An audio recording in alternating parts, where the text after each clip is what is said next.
दीन ईमान की जब बात आती है तो कहते हैं कि इंसानियत हर धर्म से ऊपर होता है, लेकिन जब इस्लाम में बात आती है तो इस्लाम में कहा जाता है कि इस्लाम के रूल्स एंड रेगुलेशंस को फॉलो करना जरूरी है। मानते हैं आप? बिल्कुल, वो तो कॉन्सेप्ट है इस्लाम का भी है कि आपको पहले इस्लाम की बातें माननी है। इस्लाम से नफरत है आपको, लेकिन क्यों?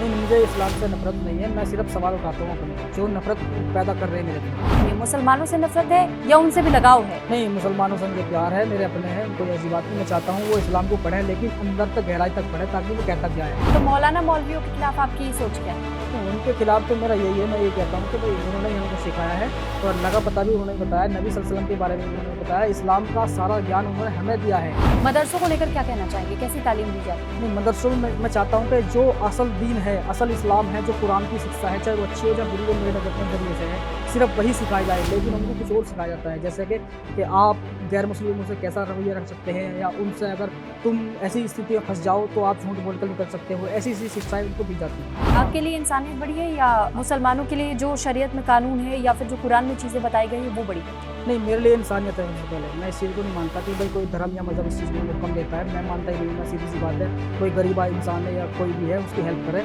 बिला निस्वार्थ, बिना धर्म को बीच में लाए। महिलाओं के लिए इस्लाम में क्या दर्जा है? कुछ भी दर्जा नहीं है, सब बेकार की बातें हैं, वो नॉर्मल सी बात है। सबसे पहला पॉइंट तो यही है कि मरने के बाद उनको क्या मिलेगा, उनको कुछ नहीं मिलेगा। हालांकि उनके होने वाले शोहर को 72 हुरें मिलेंगी, उनके साथ वो संबंध भी बनाएंगे, एक नहीं 70-70 साल तक एक हुरे के साथ लगे रहेंगे। लेकिन औरत सिर्फ हुक्म दे सकती है कि आज तुम्हारा ये काम है, तुम्हारा ये काम है, बाकी उसका कोई हुक्म नहीं बताएगा इस जन्नत के अंदर। आप मानते हैं इस्लाम में महिलाओं के लिए कहीं कोई आज़ादी नहीं है, लेकिन पुरुषों के लिए तमाम आज़ादियाँ हैं? नहीं नहीं, कुछ नहीं है, वो सिर्फ मर्दों के लिए है, औरत के लिए नहीं, कुछ भी है। बुर्का क्या महिलाओं के लिए ज़रूरी होता है हर वक्त उन्हें पहनना, या फिर सिर्फ घर तक सीमित? नहीं नहीं, पूरा ज़रूरी नहीं है, ये सिर्फ इसलिए है अगर आप बाहर जाओ। ये हुक्म भी आया है, हदीस है हज़रत मोहम्मद सल्लल्लाहु अलैहि वसल्लम की उस टाइम की, कि उन्होंने कहा था कि आप अपने जिस्म को और छातियों को ढाँप के चलें ताकि तुम पर कोई इधर उधर की नज़र न डले। लेकिन स्कूल में जब ये बात आती है, कॉलेज में, कि बुर्का पहन के जाने दिया जाना चाहिए, इससे आप वाकिफ रखते हैं या आप भी ये मानते हैं कि कॉलेज और स्कूल का जो कंडक्ट है, ड्रेस कोड है, उसे ही फॉलो किया जाना? देखो, मैं ये मानता हूँ कि काला ही कपड़ा क्यों, काला कपड़ा ही क्यों, बुर्खा ही क्यों, हिजाब ही क्यों, कपड़ा कोई भी है उससे अपने जिस्म को छुपाया जा सकता है, अपनी इज्जत को बचाया जा सकता है, मैं ये मानता हूँ। मदरसों में किस तरह की तालीम दी जाती है आपके अनुसार? मैंने अभी बताया ना कि वो सिर्फ वही है जो इस्लाम की जो आइडियोलॉजी है, कुरान का जो ज्ञान है वही बताया जाता है। बाकी जो अब मैं बता भी चुका हूँ कुरान का ज्ञान है क्या। कुरान में काफिर शब्द का मतलब? काफिर शब्द का मतलब वो है कि जो अल्लाह पे यकीन नहीं रखता या एक कलमे की गवाही नहीं देता और नबी सल्लल्लाहु अलैहि वसल्लम को अपना नबी नहीं मानता है, वो इस्लाम की नज़र में काफिर है। क्या कुरान काफिरों का कत्लेआम करने की इजाज़त देता है? बिल्कुल देता है जी। सूरह तौबा है, सूरह बकरा है और तुम्हारी सूरह तौबा की 28 से ये हैं आयतें हैं जिनमें इस चीज़ का हुक्म है। तो कुरान के बारे में क्या सोच है? मेरी सोच यही है कि कुरान एक जो कहा गया है कि अल्लाह का कलाम है, लेकिन मैं इसको नहीं मानता। मैं सिर्फ से मानता हूँ कि इंसानों का लिखा हुआ कलाम है। अपनी मजबूरियों के तहत इन्होंने इसको गढ़ा है, हालात के अनुसार आया है। चाहे दांत टूट रहे हों, चाहे कुछ भी हो रहा हो, हालात के अनुसार वो कुरान आया है।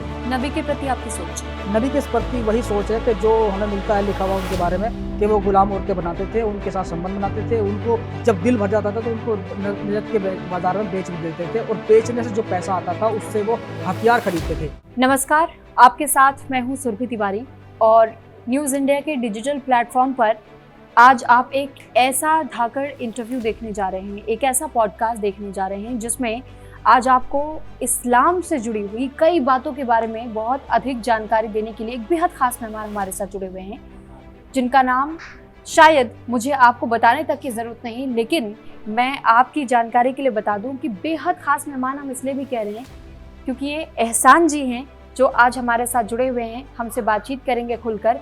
इन्हें एक टैग दिया जाता है एक्स मुस्लिम का, लेकिन एहसान जी को ये बिल्कुल नहीं पसंद है कि उन्हें एक्स मुस्लिम कोई कहे। तो सबसे पहले चर्चा की शुरुआत हम आपके स्वागत के साथ करना चाहेंगे एहसान जी। बहुत बहुत शुक्रिया आपका। और पहला सवाल यही, जब मैंने भी आपसे शुरू में पूछा था कि इसका मतलब आप एक्स मुस्लिम हैं, तो आपका वो चेहरा मैंने देखा कि कैसे अजीब सा बदल गया। आपको पसंद नहीं क्या कोई एक्स मुस्लिम आपको कहे? नहीं, मैं एक्स मुस्लिम नहीं मानता अपने आप को। मैं आज भी कहता हूँ मैं मुसलमान हूँ, लेकिन कुछ सवाल हैं कुरान, हदीस या नबी सल्लल्लाहु अलैहि वसल्लम की ज़िंदगी पर मेरे और अल्लाह पर जो मैं पूछता हूँ। और यही सवाल शुरुआत में मेरे दिमाग में आए। मैं हाफिज़ रह चुका हूँ आज से 22 साल पहले, तो वो सवाल आने की वजह से अब मुझे कोई एक्स मुस्लिम मानता है या कुछ भी माने, मैं अपने आप को मुसलमान मानता हूँ। तो मैं कहता भी हूँ कि अगर कोई मेरे सवालों के जवाब दे देता है तो मैं वापस आने के लिए तैयार हूँ, कोई दिक्कत नहीं है। मेरे साथ और भी बहुत लोग हैं, वो भी आ जाएंगे। कितना समय हुआ इस्लाम छोड़े हुए?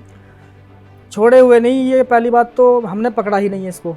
ये हम पे थोपा जाता है एक तरह से बचपन से ही, माँ बाप के द्वारा और मुल्ला मौलवियों के द्वारा जो हमें तालीम देते हैं। हमें पता ही नहीं है पैदा, इसलिए किसी को नहीं पता होता कि हम मुसलमान हैं या नहीं है, वो थोपा जाता है एक तरह से। तो इसे छोड़ने का मतलब ही नहीं बनता। तो सिर्फ ये है, अब मैं इस पर सवाल कर रहा हूँ तो उसे छोड़ना मान लो या कुछ भी मान लो, मुसलमान भाई हमारे, वो अलग बात है। बाकी मैंने ना तो पकड़ा है ना मैंने छोड़ा है इसको, बस ये है। इस्लाम के नाम पर या मुसलमानों के नाम पर खूब राजनीतियाँ भी होती हैं, यहाँ तक कि आपने कहा कि छोड़ने या फिर पकड़ने का तो सवाल ही नहीं उठता, ये थोपा जाता है। तो जब इस तरीके की बातें सामने आती हैं तो आपको नहीं लगता कि कई लोगों को तकलीफ हो जाती होगी?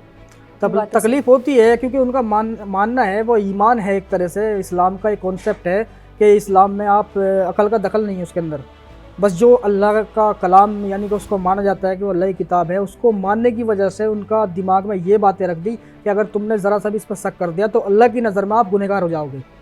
ये कॉन्सेप्ट है, इसलिए उनको बुरा लगता है कि ये बंदा सामने वाला बैठा हुआ इस्लाम को बदनाम कर रहा है, उनको ऐसा लगता है। और ये तय कौन करता है कि आप गुनहगार साबित हो चुके हैं? ये तय तो मुल्ला मौलवी का कॉन्सेप्ट है, जो अभी इन्होंने ही तो दिमाग में डाली है ना चीज़ें। और ये कुरान में भी अल्लाह कहता है कि मेरा ये मुकम्मल दीन है, अब इससे कोई बढ़ के नहीं तो घटा सकता इस दीन को, ना ही कोई बढ़ा सकता है। तो ये मुकम्मल हो चुका, इसमें कोई भी रद्दोबदल नहीं हो सकती, ना ही इसमें कोई शक कर सकता है। लेकिन अल्लाह ने ये कहीं नहीं कहा है कुरान के अंदर कि आप सवाल नहीं कर सकते। तो सीधी सी बात है, जब रद्दोबदल हो ही नहीं सकती तो सवाल भी नहीं कर सकते, जाहिर सी बात है। जाहिर है कि फिर सवाल क्यों करेगा इंसान।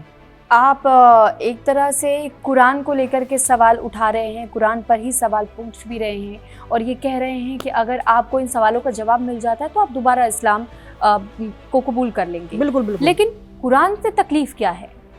तकलीफ कुरान से नहीं है मुझे, तकलीफ उस चीज़ से है, उस आइडियोलॉजी से है जो मुझे सिखाई गई बचपन से कि नबी सल्लल्लाहु अलैहि वसल्लम एक बेहतर इंसान है। और मैं मानता भी था, अब भी मानने को तैयार हूँ, लेकिन उनकी लाइफ से जुड़ी हुई कुछ चीज़ें मेरे दिमाग में आई जो मैंने पढ़ी खुद और वो सर्च की और उन पर मैंने देखा कि वो अच्छे इंसान साबित नहीं होते लिखे हुए के हिसाब से।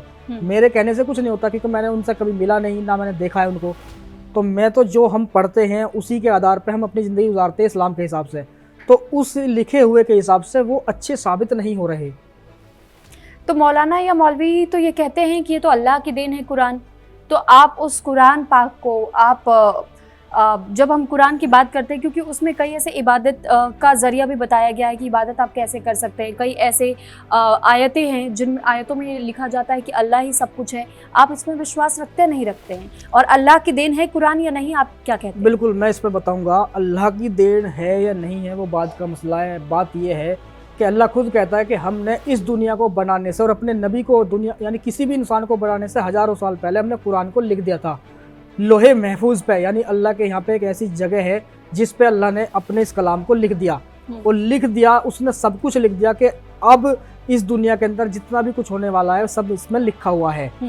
और ये मान्यता है मुसलमानों की कि वो अल्लाह का कलाम है, इसलिए मानते हैं इसको। अब मैंने उसको पढ़ा, मुझे उसमें इंसानियत के खिलाफ कुछ ऐसी बातें मिली जो मैं मानता हूँ कि ये अल्लाह अगर है तो वो ऐसी बातें नहीं कर सकता कि अपने ही बनाए हुए दो इंसानों को, एक को ये बोले कि भाई तू मुझे मानता है तो ठीक है, और जो दूसरा मुझे नहीं मानता है तो जो मुझे मान रहा है तू उसको मार। अगर अल्लाह है तो वो ऐसी खिलाफ बातें नहीं करेगा। आप ये कह रहे हैं कि कुरान में लिखा है? जी बिल्कुल। आपने ये कहा कि कई ऐसी बातें इंसानों के खिलाफ लिखी, थोड़ा सा और खुल के बताएंगे क्या कि ऐसा क्या लिखा है जिस वजह से आपको इन बातों से नफरत हो गई? बिल्कुल, मैं बताऊंगा। सूरह तौबा की आयत नंबर 5 कहती है कि हुर्मत के जब 4 महीने गुजर जाए, यानी मुसलमानों की इबादत के, यानी रोज़ा, साबान, मुहर्रम, ये 4 महीने होते हैं इबादत के मुसलमानों के। उसमें कहा गया है कि जब तुम्हारी इबादत के 4 महीने गुजर जाएं तो अब काफिरों को तुम जहाँ पाओ वहाँ कत्ल कर दो। और कारण क्या है इसमें, वो हालांकि मुसलमानों से मेरी डिबेट होती है, वो कहते हैं कि ये तो उस वक्त के लिए थी, आज कौन काफिरों को कत्ल कर रहा है? तो भाई गजवा हिंद क्या है फिर? अगर तुम मानते हो कि भाई वो पहले के लिए थी, आज कोई काफिरों को कत्ल नहीं कर रहा है, तो फिर गजवा है हिंद क्यों होगा हिंदुस्तान पे? जब तुम्हें पता है यहाँ पे संविधान चलता है, कुरान नहीं चलता, कुरान का हुक्म नहीं चलता है। तो फिर गजवा हिंद होने का मतलब क्या है? मतलब ये हुआ साबित कि कुरान के मुताबिक सूरह तौबा की आयत 5 के मुताबिक कहा जा रहा है कि काफिरों को जहाँ पाओ वहाँ पर कत्ल कर दो। अगर वो तुम्हारे मजहब अगर वो मजहब नहीं बदलते हैं और तुम्हारे बीच में रहना चाहते हैं, अपनी ज़िंदगी गुजारना चाहते हैं, तो गुलामी के तौर पे उन्हें जजिया टैक्स देके आपको रह सकते हैं बीच में, यानी गुलाम बन के एक तरह से। ये मुझे अच्छा नहीं लगा। ये कुरान में लिखी? जी बिल्कुल। आप ये कह रहे हैं कि गुलाम बनाने की इजाज़त है, लेकिन अगर आपका धर्म कबूल कर लिया जाए, मज़हब कबूल कर लिया जाए, तो फिर सब कुछ माफ़ है, तब वो आपके साथ रह सकते हैं। लेकिन अगर उसे नहीं स्वीकारते हैं तो उन्हें काफिर कह दिया जाता है और उन्हें उनका कत्लेआम करने की भी इजाज़त दी गई है। एक और सवाल मैं इसमें ये जोड़ना चाहूँगी कि जब आप इन लोगों की बात करते हैं, लेकिन अगर किसी काफिर ने आपका कोई नुकसान नहीं किया है, तो फिर इसमें आपत्ति क्या हो रही है? वो अपना धर्म मान रहे हैं, वो अपना मजहब मान रहे हैं, आप अपना मानिए। बिल्कुल बिल्कुल। नबी सल्लल्लाहु अलैहि वसल्लम के बारे में बताया जाता है कि वो एक दीन लेकर आए, एक इस्लाम लेकर आए, एक ऐसी आइडियोलॉजी लेकर आए ताकि ये पता चल सके कि ये इंसानियत का मज़हब है, इंसानियत सिखाता है। लेकिन अगर हम देखते हैं, वो अल्लाह ने खुद कहा है अपने नबी के लिए कुरान के अंदर कि ए नबी, हमने तुमको इंसान बना के भेजा, समझाने वाला बनाकर भेजा है, ना कि कोई हाकिम बना के भेजा कि तुम उन पर ज्यादती करो, उन्हें ज़बरदस्ती इस्लाम कबूल कराओ। जब अल्लाह ये कह रहा है तो नबी सल्लल्लाहु अलैहि वसल्लम ऐसे काम क्यों कर रहे हैं? उनसे जंग भी कर रहे हैं, उनको मार भी रहे हैं और तो गुलाम भी बना रहे हो। ये कॉन्सेप्ट कहाँ से लिया? कुरान में तो है नहीं ये चीज़ें।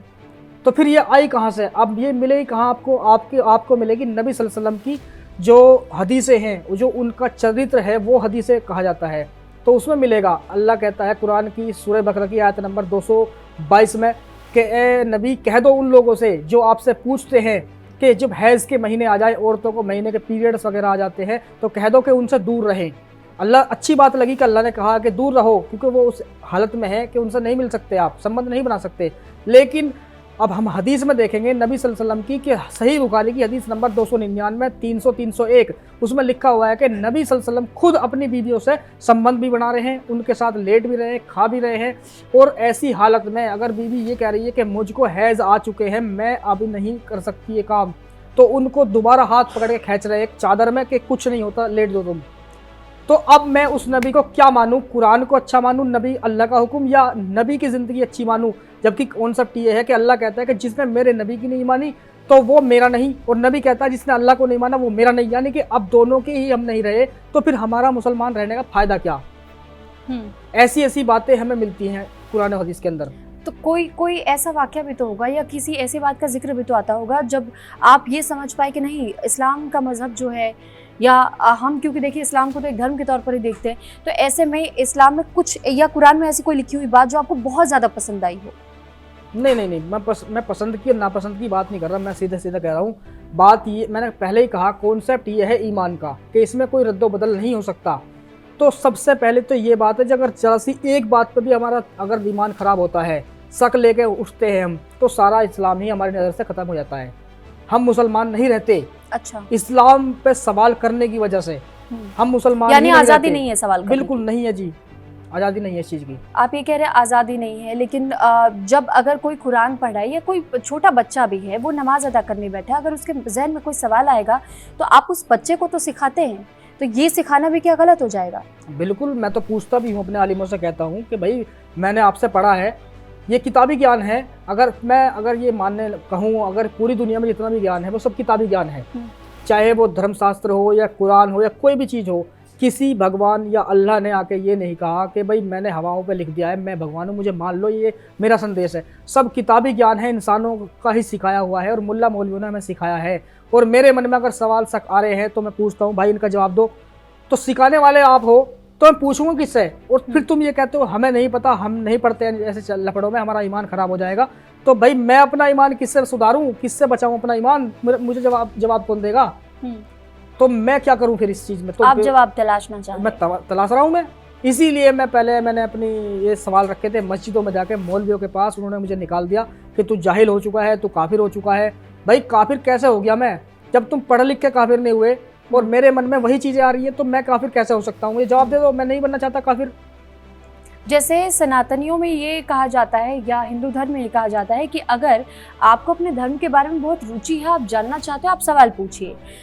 हमें जितना ज्ञान होगा हम आपको उस ज्ञान के अनुसार हम जवाब भी देंगे, या तो फिर हमें चाहे वो पोथी पत्रा खोलना पड़े, चाहे हमें वेद खोलना पड़े, ग्रंथ उठाने पड़े, हम वो सब कुछ कोशिश करेंगे कि आपको आपके सवाल का जवाब मिल जाए। आप ये कह रहे हैं कि इस्लाम इस चीज़ की गवाही नहीं देता है, वो आपको जवाब नहीं देना पसंद करता कि जो जैसा है उसे वैसा समझ लो और वैसे ही एक्सेप्ट कर लो बस। मैं बताऊंगा क्या है, हकीकत ये है, अब तो मैं ये मानने लगा हूँ। जब तक तो मैं ये मानता था कि हमारे मुल्ला मौलवियों का ये ईमान है, अगर एक काफिर से बात करेंगे तो उनका ईमान में फ़र्क आ जाएगा, उनके नज़दीक मैं काफिर हूँ। लेकिन अब मैं ये मानता हूँ कि मुझे लगने लगा है कि ये सब धंधा है इन लोगों का, जो सच्चाई खुद भी जानते हैं लेकिन आम मुसलमानों को नहीं बताते। और वही आम मुसलमान हम जैसे लोगों को जब देखते हैं चैनल पे बैठ के बात करते हैं, बाकायदा अपना नंबर डालता हूँ वीडियो पे कि भाई मुझसे बात करो, और वो मुझे गालियाँ देते हैं नासमझी की वजह से, कम इल्मी की वजह से। गलती उनकी नहीं है, क्योंकि मुल्ला मौलवियों ने उन्हें वो पूरा ज्ञान दिया ही नहीं है जो उनके पास खुद है, और वो खुद भी इस पर अमल नहीं करते। आज भी सोशल मीडिया पे ऐसे किस्से मिल जाएंगे कि मस्जिद मदरसों के अंदर लड़कियों के साथ, बच्चों के साथ छेड़खानी कर रहे हैं मुल्ला मौलवी, यहाँ तक कि रेप तक कर रहे हैं, उनको मार भी देते हैं। अभी दिल्ली की घटना थी, सब लगभग 2-2.5 महीने पहले की बात है। एक बच्चा, उसका सगा साला था, उसको उसने दुष्कर्म करके उसको मार दिया। यानी कि उसने खुद भी कहा था कि मुझे दर्द हो रहा है, कुछ भी हो रहा है तो मुझे दवाई लानी है, छोड़ दो मुझे, फिर आ जाऊंगा। लेकिन उस बंदे ने डर की वजह से, उस हाफिज जी ने उसको बाहर नहीं जाने दिया और वो तड़प तड़प कर मर गया। ये कौन सा इस्लाम है फिर? ये मस्जिदों में क्यों हो रहा है? इसका मतलब तुम यार करो तो बाहर जाकर कर लो कम से कम, क्यों बता रहे हो? मस्जिदों में क्यों कर रहे हो? मदरसों में क्यों कर रहे हो तुम बच्चों के साथ? ये इस्लाम इस चीज़ मस्जिद तो इबादत गाह होती है, आप वहाँ अल्लाह के सामने सर झुका रहे हैं। आप ऐसी तालीम लोगों को देते हैं, जब आप मस्जिद आ रहे हैं तो अपना मन पाक रखते हुए, साफ रखते हुए आ रहे हैं, और मस्जिदों के अंदर ये कुकर्म भी किए जा रहे हैं। बिल्कुल हो रहे हैं ये कुकर्म। ये मैंने अभी तो कहा कि देखो आप मस्जिद में आ रहे हो, ये कॉन्सेप्ट बताया जाता है। तो मौलवियों के खिलाफ कुछ नहीं होता?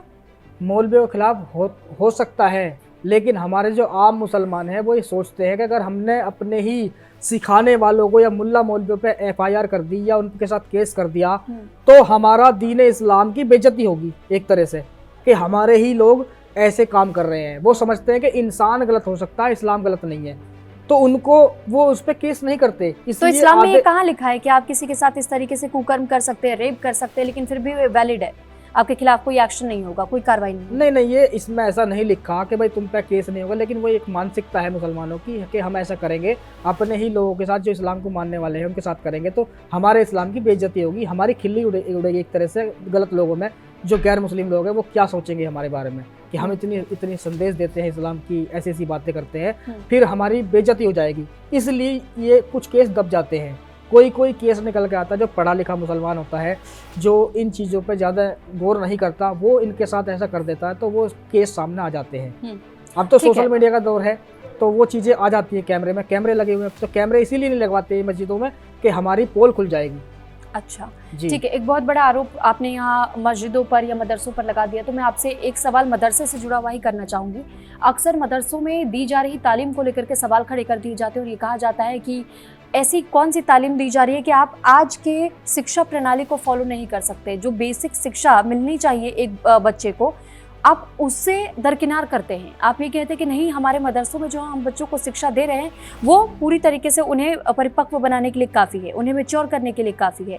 आप क्या इस बात से वाकिफ़ रखते हैं? नहीं, मैं यही कहूँगा कि जो इस्लामिक तालीम है, मैं ये दावा करता हूँ, ये चैलेंज करता हूँ पूरी दुनिया के आलिमों को, क्योंकि सबने एक ही इस्लाम पढ़ा है। कोई अलग से कोई डिग्री नहीं ली है कि अलग अलग इस्लाम है अलग अलग कंट्री में तो मैं फेल हो सकता हूँ, नहीं, सबने एक ही शिक्षा ली है इस्लाम की। पूरी दुनिया के आलिमों को मैं चैलेंज इसलिए कर रहा हूँ क्योंकि सबने एक ही तालीम ली है। मैं उनसे पूछना चाहता हूँ, क्या इस्लाम का कॉन्सेप्ट ऐसा है कि उसमें इंसानियत की ऐसी एक भी चीज़ मिलती है हमें जो गैर मुस्लिमों को, यानी अल्लाह का कॉन्सेप्ट ऐसा है कि वो कहता है कि सब कुछ जो मेरे इनाम हैं, जो मेरी जितनी भी अच्छी चीज़ें हैं इनाम अल्लाह की तरफ से, वो सिर्फ मुसलमानों के लिए है और किसी के लिए नहीं है। इसलिए इस मदरसों में उन बच्चों को वही शिक्षा दी जाती है कि तुम्हारा रब एक है बनाने वाला, नबी सल्लल्लाहु अलैहि वसल्लम तुम्हारे आखिरी रसूल है, उनकी सुन्नतों पर तुम्हें अमल करना। सुन्नत क्या है उनकी? जो उन्होंने बेसिक चीज़ें अल्लाह को खुश करने के लिए की है।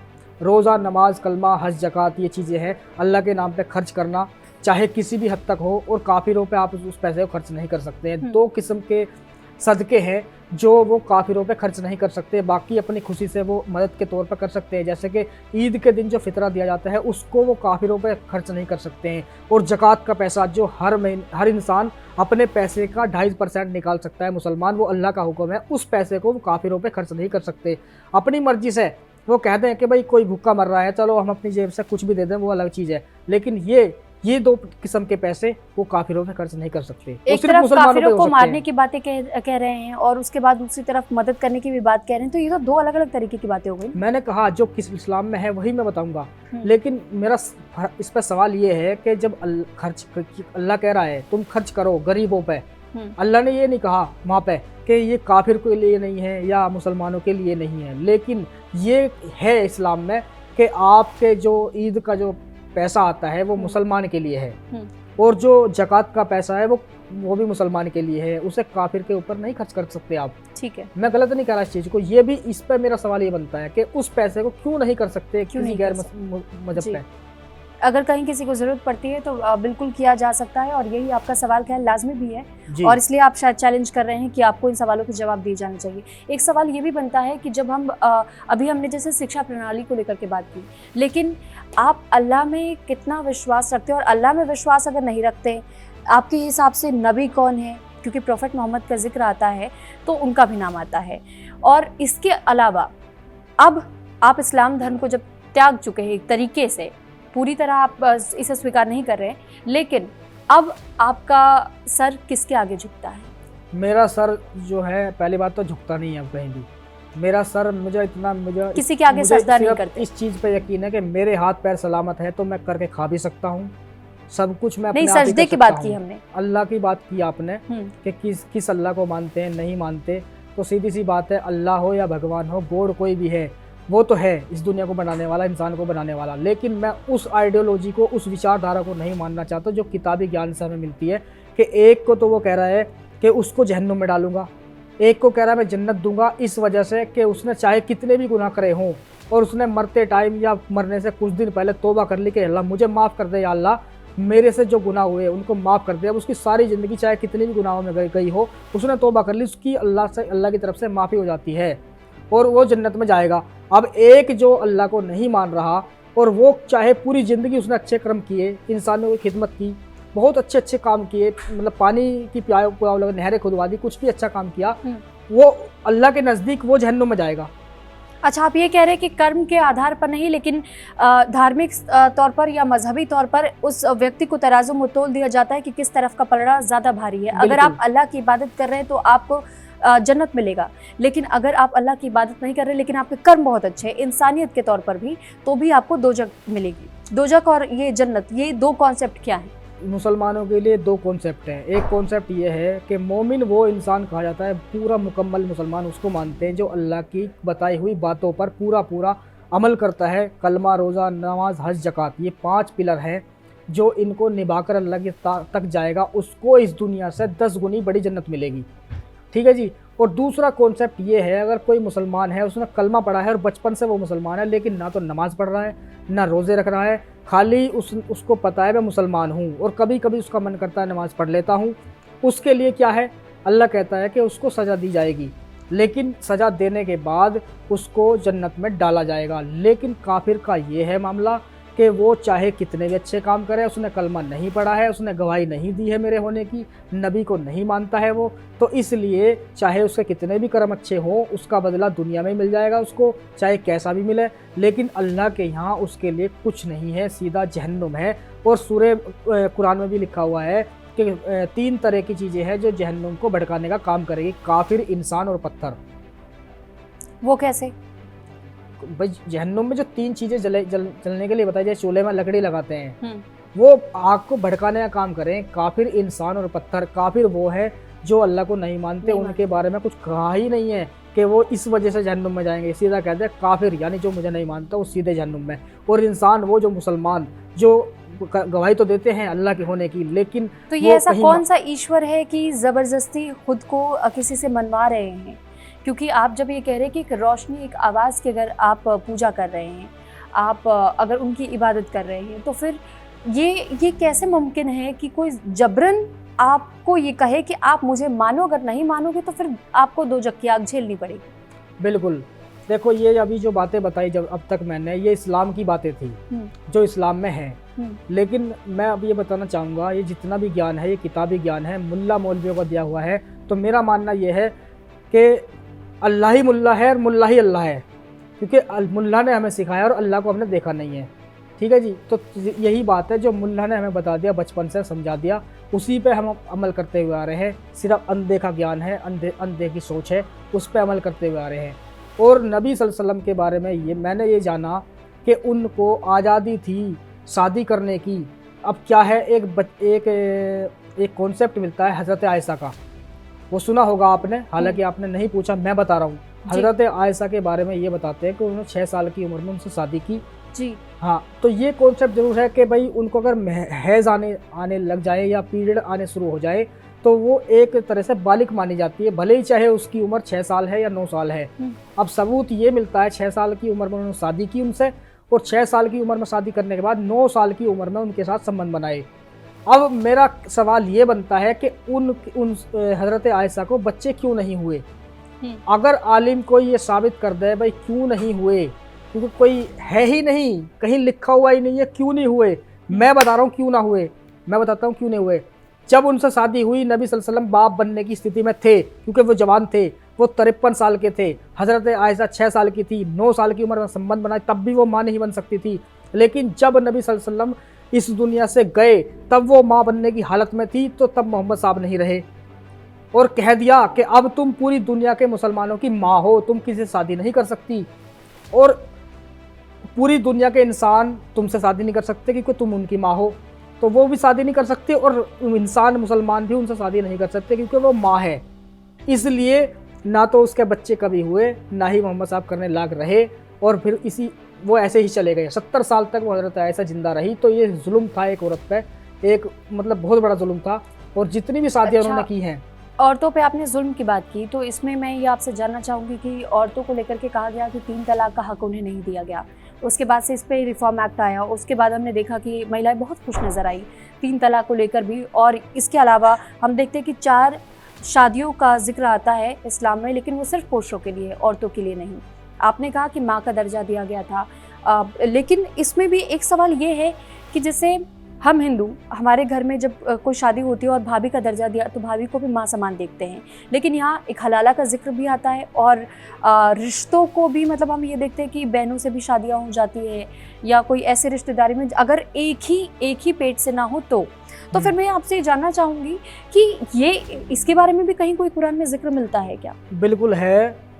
देखो तुमने कई सवाल कर दिए लंबे, तो मैं आपको बताऊंगा बहनों से शादी का या किस चीज़ का है मामला, एक कुरान में मिलता है। मैं सूरा अल-अहज़ाब की आयत नंबर 50 है, उसमें अल्लाह साफ कह रहा है कि ए नबी जब तुम हिजरत करके वापस मदीने में आए तो आपके साथ जो तुम्हारी बीवियाँ थी जिनका तुम महर दे चुके हो, हिंदी में पढ़ोगे तो महर है और उर्दू में पढ़ोगे तो उजरत है। उजरत का मतलब होता है मजदूरी देना, यानी जिनकी तुम मजदूरी या महर दे चुके हो वो औरतें तुम पर हलाल है, यानी कि तुम्हारी बीवियाँ।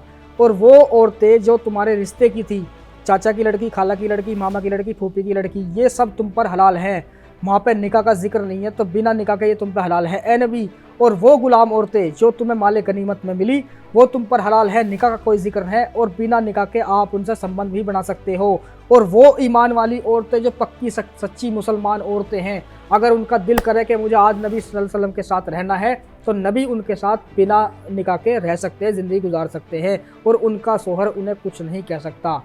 ये खास ए नबी तुम्हारे लिए है और मुसलमानों के लिए नहीं है। लेकिन आज के मुसलमान क्यों कर रहे हैं ऐसे रिश्ते, जो चाचा की लड़की से भी करते हैं, खाला की लड़की से भी कर लेते हैं, जबकि वहाँ पे कह दिया कि तुम ये सिर्फ नबी के लिए है, मुसलमानों के लिए नहीं है।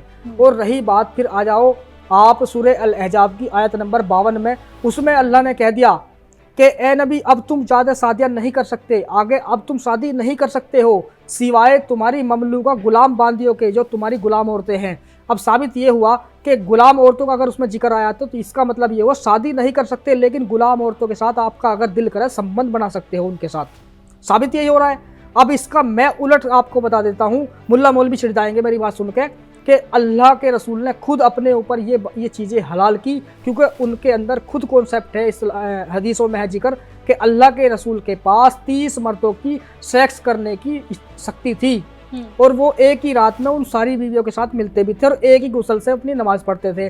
तो सूरह अल अहज़ाब के मुताबिक उन्होंने अपने ऊपर हलाल की वो औरतें, ताकि हर तरह की औरतें मुझ पर हलाल हो जाए, यानी मैं जिसको चाहूँ उससे अपनी मर्जी से शादी कर सकता हूँ, जिसको चाहे गुलाम बना के सिम्बन बना सकता हूँ। वहाँ पे ये हलाल कर दी और कह दिया कि ये मेरे लिए है और मुसलमानों के लिए नहीं है, ताकि तो फिर हलाला का कॉन्सेप्ट कैसे आया? मैं बताऊंगा अभी 1 मिनट। तो सूरह अहज़ाब की आयत नंबर 52 में खुद नबी ने अपने ऊपर ये काम कर लिया कि अब मैं इसके लायक नहीं हूँ, मैं संबंध नहीं बना सकता, मैं बुजुर्ग हो चुका हूँ। तो 52 में उसने खुद ही डिले कर दिया, अब मैं शादी नहीं कर सकता अल्लाह का नाम लेके। तो अगर हाँ मेरा कभी दिल करेगा तो जो औरतें हैं, गुलाम औरतें, उनके साथ मैं संबंध बना सकता हूँ। तो ये कॉन्सेप्ट हमें कुरान में मिलता है, शादियों का भी, और चाचा की लड़की, मामा की लड़की, खाला की लड़की, इन सब का जिक्र हमें कुरान में मिलता है। तो अभी आप आगे पूछिए जो जी। क्योंकि आपने हलाल का जिक्र किया तो मैं ये हलाल वाला कॉन्सेप्ट अब आपसे पूछना चाह रही हूँ कि हलाल का कॉन्सेप्ट फिर इस्लाम में आया कैसे? हलाला, ये हाँ, देखो हलाला, हाँ, कुरान जो है, कुरान में अल्लाह साहब कहता है, अल्लाह भी इस बात को कहता है कि मेरे नज़दीक जो एक अमल है, हालांकि वो बुरा है, लेकिन वो तरीका बताया है। अगर कोई आदमी अपनी बीवी से प्यार करता है, रहता है उसके साथ, और किसी वजह से गलती, अलग चीज़ है वो गलती क्या हो रही है उनके बीच में, अगर उसने तलाक दे दिया है, 3 तलाक बोल दिया, हालांकि कॉन्सेप्ट ये है कि 1 तलाक देगा पहले, उससे क्या होगा कि बीवी उससे अलग हो जाएगी, उससे संबंध नहीं बना सकता वो। अगर वो 1 तलाक पर नहीं मानती है, सुधरती नहीं है शोहर के मुताबिक, तो फिर 2 तलाक देगा ताकि अब सुधर जावे। जब भी नहीं सुधरती, 3री तलाक देगा, यानी कि अब वो उसके लिए गैर हो चुकी है, वो अपने घर। तो अगर बाद में उनको अकल आती है कि देखो हमने जो गलतियाँ की आपस में वो गलत थी, हम सुधारना चाहते हैं उसको, तो तरीका क्या है? तरीका ये है कि कुरान के मुताबिक भी और हदीसों के मुताबिक जो तरीका बताया नबी सल्लल्लाहु अलैहि वसल्लम ने, उन्होंने कहा कि अगर उनको हलाला करवाना पड़ेगा अपना। हलाला क्या है जी? अपनी बीवी को या तो आप अब्बू से या देवर से या अपने ख़ास उस दोस्त से जो आपका आसपास का दोस्त हो, या एक मौलवी, उनसे आप अपनी बीवी का निकाह कराएं। निकाह कराने के बाद वो उसके साथ रास्ते गुजारेगा जब तक कि उसका दिल नहीं भर जाता। ये नहीं है कि खाली तुम पैसे दे के 1 घंटे में या 1 रात में उसका हलाला करवा लो, ये हलाला हो ही नहीं सकता। ये कोई भी आलिम इसको झुटला ही नहीं सकता, ना ही ये कह सकता कि एहसान गलत बोल रहा है। पूरी रात, हो सकता है कि उसको तलाक ना भी दे, वो अपनी बीवी भी बना के रख सकता है। ये कहा गया कि एक, लेकिन इस पे औरतों की इजाज़त कहाँ है जी? औरतों की इजाज़त कहाँ है? नहीं, इजाज़त तो है ही नहीं ना इसमें कुछ भी। वो खुला मांग सकती है एक तरह से। अगर बीवी किसी औरत से, आदमी से, मतलब वो है परेशान अपने आदमी से कि भाई मेरा शोहर सही नहीं है मेरे मुताबिक, तो वो खुला मांग सकती है, एक तरह से अपनी इच्छा जाहिर कर सकती है कि मुझे आप तलाक दे दो। वो भी उसको कहा जाएगा कि तुम दे दो, अब उसकी मर्जी है दे या ना दे। ये है सिर्फ छोटा सा, लेकिन वो मर्जी उसकी नहीं है, वो मर्द की मर्जी है, वो देगा नहीं देगा वो उसकी मर्जी है। और हलाला में भी यही कॉन्सेप्ट है कि औरतों से ये पूछा तक नहीं जाता कि आपके हम इससे शादी करवा रहे हैं, अगर दोबारा मेरे पास आना है तो आपको इसे पति की तरह स्वीकार करना पड़ेगा, और तब तक वो रहेगी वहाँ जब तक वो उस महिला को तलाक ना दे दे। मैं अभी यही बता रहा था आपको, बीच में बोला आपने जी को, ये बताया एक शहद होता ना, शहद मधुमक्खी होती है जी। और शहद लगा हुआ है, जब तक उसका पूरा मज़ा ना ले इंसान, ये कुरान में मिलता है, जब तक उसका मज़ा ना ले, मज़ा का मतलब जब तक उसका दिल ना भर जाए, तब तक वो उसको छोड़ नहीं सकता, ना ही तलाक दे सकता है। ये हलाला है, ये हलाला माना जाएगा, तब वो तलाक देगा वो दूसरा आदमी। फिर उसके 3 महीने की वो जो है उसकी इद्दत करेगी, उसके बाद उस मर्द का फिर से उसका निकाह होगा। ये है कॉन्सेप्ट हलाला का। ठीक है। आपने एक और सवाल ये आता है कि अल्लाह को खुश करने के लिए ईद के नाम पे हमने देखा है, बकरीद का जब समय आता है तो बलि दी जाती है। बलि क्या वाकई देना ज़रूरी होता है? वो खून की गंगा बहाना ज़रूरी होता है? क्योंकि हमने अक्सर ये देखा है कि वो भी तो जानवर है, लेकिन ऐसे जानवर को आप इस तरीके से बलि के नाम पर कुर्बानी दे दे रहे हैं। इन कुर्बानियों को लेकर के मैं आपसे जानना चाहूँगी। जी, मैं इस पर ये कहूँगा कि देखो, अगर मैं अपनी तरफ से कहूँ तो ये इस्लाम का हिस्सा है ही नहीं। ये हमें मिलता है इब्राहिम अलैहिस्सलाम के वक्त से, जो कि अब इस्लाम के अनुसार ही ले लो कि वो नबी थे, यानी नबी सल्लल्लाहु अलैहि वसल्लम से पहले वाले नबी। ये उनके बेटे की उनको ख्वाब आया था कि भाई आप मुझे कुर्बानी दो अपने बेटे की, तो 2 बेटे की कुर्बानी देने के लिए चले थे, तो वहाँ पे वो कैंसिल होगी। अल्लाह ने अपनी रहमत से जन्नत से एक दुम्बा मंगाया, नहीं बकरा मंगा दिया, उसको कटवा दिया। तो उनकी सुन्नत में ये करते हैं। हालांकि कुर्बानी का जो हिसाब मिलता है वो हज के दौरान मिलता है, जहाँ पे हज करने जाते हैं वही कुर्बानी कर सकते हैं। बाकी आज जो है ये सबने अपना लिया है, सिर्फ नबी के कहने के हिसाब से। क्योंकि उस टाइम पे क्या था कि लोग जो है सब कुछ पैसे से करते थे, पैसे से लेते थे, पैसे देते थे, लेकिन नबी सल्लल्लाहु अलैहि वसल्लम को ऐसा लगा कि कुछ ऐसा होना चाहिए जो हम पीछे से उठाए, कुछ ऐसी बातें बता दे लोगों को और वो उस पर अमल कर ले, क्योंकि मेरी बातों को मानते हैं लोग। नबी है भाई, उसकी बात कौन टालेगा। तो उन्होंने कहा कि भाई कुर्बानी करो अल्लाह के नाम पे। जब भी बकरीद आती है, बकरीद ये कॉन्सेप्ट बना दिया, तो वहाँ पे ये चीज़ें कटने लगी, वो फ्री में मिलने लगा इन लोगों को। फिर वो हिस्से बना दिए कि तुम इतने हिस्से करो, गरीबों को दो, ये दो, वो दो, ऐसे करके चीज़ें चल गई। तो ये सब बेकार की बात है। मेरा ये मानना है ये गलत है बिल्कुल ये, क्योंकि जैसे हर इंसान में सांस होती है, जीव वो होता है, जान होती है, ऐसी जानवर में भी होती है। तो सबको अपना अपना जीने का अधिकार है, जी सकता है उसमें, लेकिन ये बहुत गलत है। ठीक है, इस्लाम में एक और कॉन्सेप्ट आता है शरीयत का। ये शरीयत क्या है? शरीयत ये इस्लाम का हुक्म है, कुरान का हुक्म है, जो कि मानना ही पड़ेगा हर मुसलमान को। अगर शरिया लो है कहीं पे, यानी जैसे कोई कंट्री है, हालांकि कोई कंट्री मुझे नहीं लगता कि आज के टाइम में इस्लामिक कंट्री है। बहुत से आदमी कहते हैं कि 53-54 मुल्क हैं, वो कुछ नहीं है, वो इस्लामिक कंट्री है ही नहीं। तो ये है शरिया कानून के, अगर किसी कंट्री में कुरान का कानून चलता है उसको शरिया लो बोलते हैं। यहाँ पे संविधान चलता है, शरिया ये है। ठीक है, आपने कहा कि शरिया एक तरीके से संविधान है, वो उसमें हुक्म दिया गया है, वो मानना ज़रूरी हो जाता है। तो ऐसे में अगर देखा जाए तो फिर अब जैसे हम भारत में रह रहे हैं और भारत के जो मुसलमान हैं वो संविधान को मानेंगे या शरीयत को मानेंगे? देखो जी, मैं ये कहूँगा, जो अभी मैंने कहा, जो ना समझ मुसलमान हैं वो बड़े ही छाती चौड़ी करके बोलेंगे कि हम भाई संविधान को भी मानेंगे और कुरान को भी मानेंगे। मान लो, अच्छी बात है, ये तो सही कहा उन्होंने कि हम कुरान को भी मानेंगे और संविधान को मानेंगे, लेकिन उन्हें ये नहीं पता हम कुरान को क्यों मानेंगे। बस ये कह देते हैं अपनी उसमें एक देशभक्ति में, क्योंकि उन्हें पता नहीं है पूरे इस्लाम का, इसलिए तो ये जायज़ है, दोनों चीज़ों को एक साथ माना जा सकता है, संविधान भी और शरीयत? इस्लाम में इसका हुक्म नहीं है। एक मुल्क के तौर पे आपको ये कहा गया है कि उस मुल्क के रूल भी आप फॉलो करो। ये नहीं है कि आप मतलब खाली कुरान को ही मानो, लेकिन हुक्म ये है कुरान का कि जब कुरान पे बात आए तो आप कुरान को पहले मानो, उस चीज़ को छोड़ दो अगर कुरान से टकरा रही है। ठीक है, लेकिन ये कई बार सवाल उठता है कि लोकतंत्र में बहुत सी आज़ादी आमतौर पर नागरिकों को मिली हुई है, चाहे वो पुरुष हो या फिर महिलाएं हों, लेकिन शरीयत का जो कानून कहता है उसमें महिलाओं को यहाँ भी आज़ादी नहीं मिलती है, कई चीज़ों पर पाबंदियाँ लगाई गई हैं। तो ये मेल कैसे खाता है? फिर आप दोनों चीज़ों को तो एक साथ तो फॉलो कर ही नहीं सकते। नहीं कर सकते, बिल्कुल नहीं कर सकते। मैं बताऊँगा क्या है, अगर बाहर की ज़िंदगी में आप देखोगे औरतों की, तो वे ऊपर से कह देंगी कि ये हमारा हिंदुस्तान ऐसा है, वैसा है, हमें पूरी आज़ादी है। वो सिर्फ एक समाज का डर है और कुछ नहीं है। और उनके अपने घर में पूरा कुरान फॉलो होता है, उन पे सारा ही वो हुक्म चलाया जाता है जो कुरान का हुक्म है। फिर संविधान नहीं चलता घर में, तो घर के अंदर कुरान है और बाहर संविधान है, सिर्फ दिखाने के लिए। अल-तक़िया के मुताबिक के सूरह नहल की आयत नंबर 106 के मुताबिक अगर कोई मुसलमान काफिरों के बीच में घिर जाता है और काफिर अपनी नासमझी में उसको ये बोल दे कि तू जय श्री राम बोल, या हमारे कहने के हिसाब से कुछ बात बोल दे जिससे हम खुश हो जाना, तू अपनी जान बचा के जा सकता है, तो वो जा सकता है। सूरह नहल की आयत नंबर 106 के मुताबिक कि वो झूठ बोल सकता है, जय श्री राम बोल के अपनी जान बचा कर निकल सकता है, बशर्ते तुम्हारे दिल में ईमान पूरा हो, अल्लाह पे यकीन पूरा हो। तो ये अल्लाह कह रहा है कुरान में, सूरह नहल की आयत नंबर 106 के मुताबिक।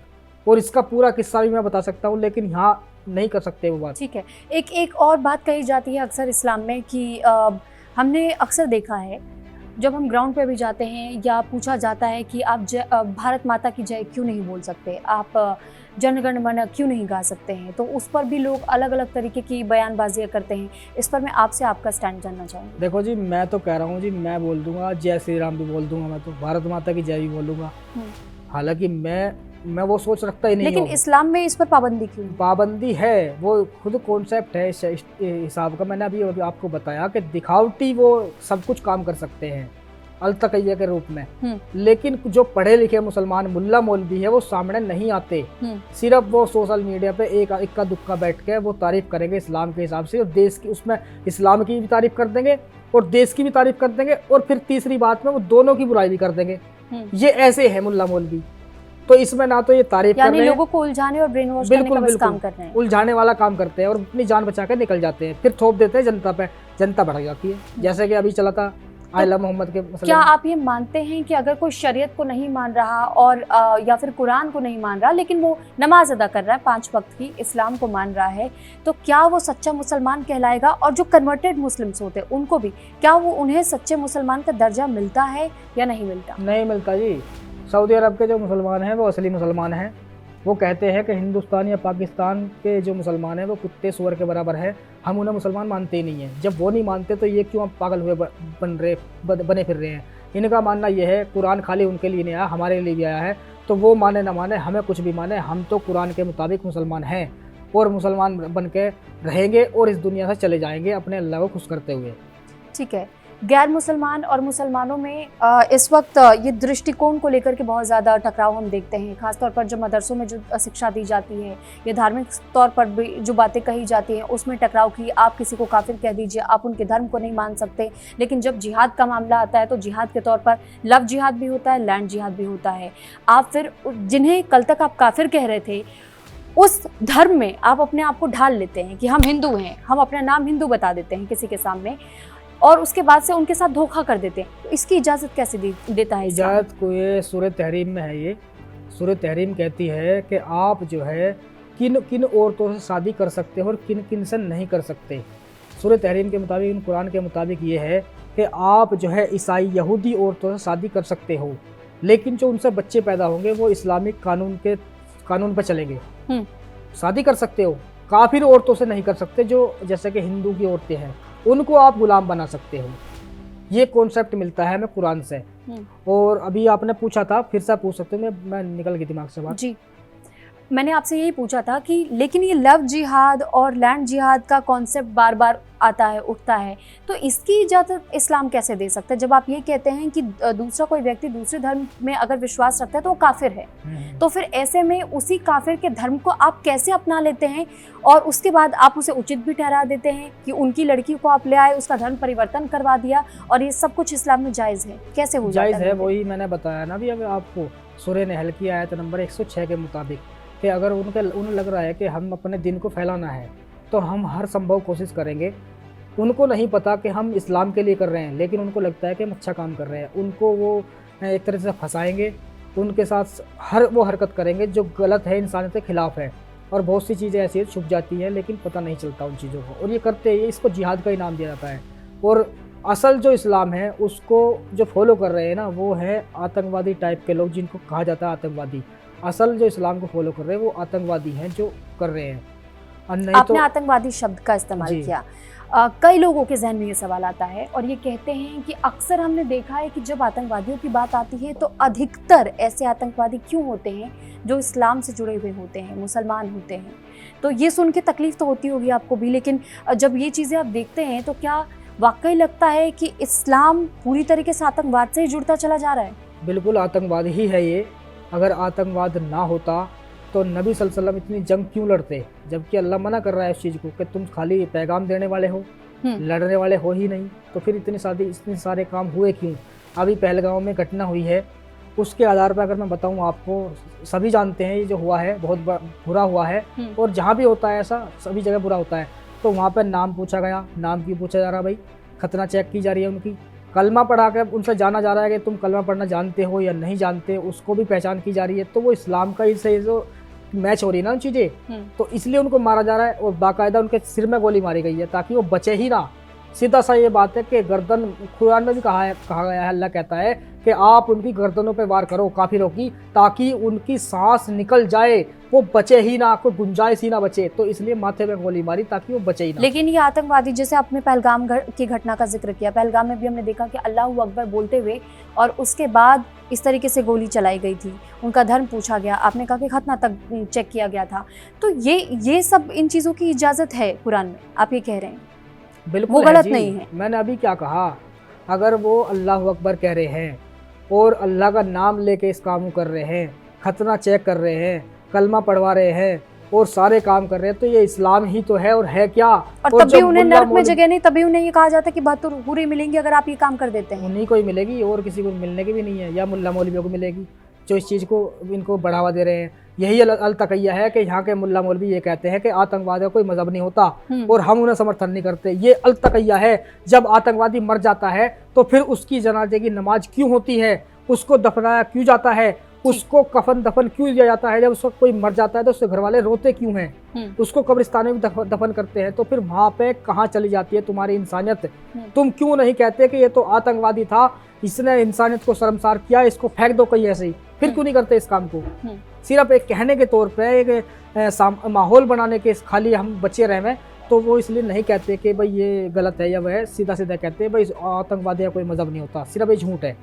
ठीक है, एक आखिरी सवाल है एहसान जी कि जब अल्लाह इतना सर्वशक्तिमान है तो फिर वो लोगों की परीक्षाएं क्यों ले रहे हैं, और वो ये क्यों कहते हैं कि आप ये प्रमाण दो कि आप कट्टर मुसलमान हैं, आप इस्लाम को पूरी तरीके से फॉलो करें? ऐसी परीक्षा कौन अल्लाह लेता है? अल्लाह है नहीं, मेरा मानना ये अल्लाह है ही ना।